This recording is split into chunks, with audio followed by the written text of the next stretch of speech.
ఈ ఎపిసెట్ 2024కి సంబంధించి seat allotment order అయితే రేపైతే రిలీజ్ చేయబోతున్నారు అన్నమాట. సో సీట్ అలాట్మెంట్ ఆర్డర్ వచ్చిన తర్వాత ఈ విధంగా అయితే చేయాల్సి ఉంటుంది. సో ఏం చేయాలి, అలా చేయకపోతే మీ సీట్ అనేది క్యాన్సిల్ అవుతుందా అనేది ఈ వీడియోలో క్లారిటీగా ఎక్స్ప్లెయిన్ చేస్తాను. దానికంటే ముందుగా మన ఛానల్ ఫస్ట్ టైం అయితే చూస్తున్నారు, సబ్స్క్రైబ్ చేసుకోండి. పక్కన గంట సింబల్ గట్టిగా నొక్కండి. మన ఛానల్లో పెట్టే ప్రతి వీడియో మీకు అయితే నోటిఫికేషన్ కింద రావడం అయితే జరుగుతుంది. వీడియో కనుక నచ్చినట్లయితే లైక్ చేయండి, షేర్ చేయండి, కామెంట్ చేయండి. ఫ్రెండ్స్, వీడియోలోకి అయితే వచ్చేద్దాం.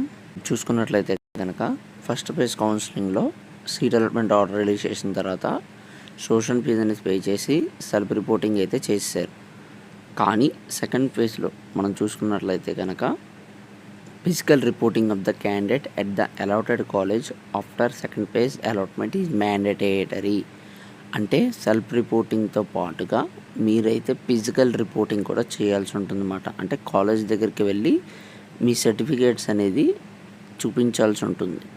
Hand over certificates of xerox copies of the certificates and original TC at the allotted college. ఏదైతే మీ కాలేజీలో సెకండ్ పేజ్లో కానివ్వండి, ఫస్ట్ పేజ్లో కానివ్వండి, కాలేజ్ అయితే అలాటెడ్ అయ్యిందో అలా అందరూ వెళ్ళి సర్టిఫికేట్స్ అయితే చూపించాల్సి ఉంటుంది అన్నమాట, ఇవ్వాల్సి ఉంటుంది.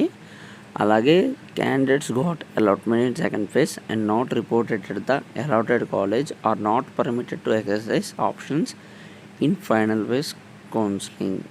క్యాండిడేట్స్ కనుక ఫస్ట్ పేజ్లో కానివ్వండి, సెకండ్ పేజ్లో కానివ్వండి సీట్ అయితే వచ్చిందో వాళ్ళైతే కాలేజ్కి వెళ్ళి రిపోర్ట్ అయితే చేయాల్సి ఉంటుంది. ఒకవేళ రిపోర్ట్ చేయకపోతే కనుక వాళ్ళైతే వెబ్ ఆప్షన్స్కి ఫైనల్ ఫేజ్కి సంబంధించి వెబ్ ఆప్షన్స్ ఇవ్వడానికి అనుమతి అయితే ఉండదు అని చెప్పడం అయితే జరిగిందన్నమాట. ఇప్పుడు ఫస్ట్ ఫేజ్ కౌన్సిలింగ్లో సీట్ వచ్చింది, వాళ్ళు కూడా సెకండ్ ఫేజ్ కౌన్సిలింగ్లో పార్టిసిపేట్ చేస్తారు. మళ్ళీ సీట్ వచ్చింది సెకండ్ ఫేజ్ కౌన్సిలింగ్లో. ఇప్పుడు ఎక్కడికి రిపోర్ట్ చేయాలి అని చూసుకున్నట్లయితే కనుక సెకండ్ ఫేజ్ కౌన్సిలింగ్ ఏదైతే ఉందో అందులో ఎక్కడైతే సీట్ వచ్చిందో అక్కడైతే మీరు రిపోర్టింగ్ చేయాల్సి ఉంటుందన్నమాట. ఫస్ట్ ఫేజ్ కౌన్సిలింగ్లో సీట్ రాలేదు, సెకండ్ ఫేజ్ కౌన్సిలింగ్లో సీట్ వస్తే సెకండ్ ఫేజ్ కౌన్సిలింగ్లో వచ్చిన సీట్ అనేది రిపోర్ట్ చేయాల్సి ఉంటుంది. ఫస్ట్ ఫేజ్లో సెకండ్ ఫేజ్లో రెండింటిలోనే సీట్ రాకపోతే మీరైతే రిపోర్టింగ్ చేయాల్సిన అవసరం అయితే లేదు.